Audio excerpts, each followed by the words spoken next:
diversité de la Syrie, elle est vraiment un sujet vraiment très intéressant. On est obligé de reconstruire notre rapport à notre histoire. Les journalistes de Souriali travaillent en réseau, discrètement.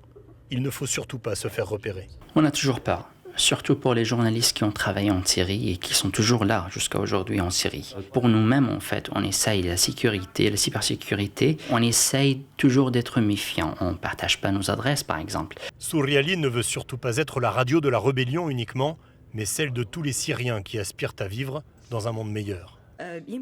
J'ai vraiment envie de retourner en Syrie, mais je ne sais pas dans quel état est mon pays. On passe son temps à se demander si l'on est plus utile à l'extérieur de son pays ou à l'intérieur, mais si l'on est sous les bombes, on ne sert à rien. Les reporters relatent les conditions de vie sous les bombes, donnent des conseils aux blessés, aux traumatisés et aux réfugiés. On a nos familles à l'intérieur.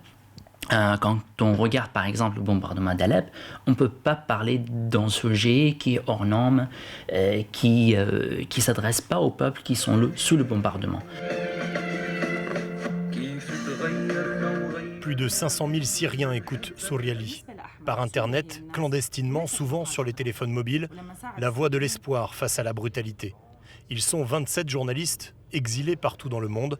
3 d'entre eux seulement sont restés en Syrie.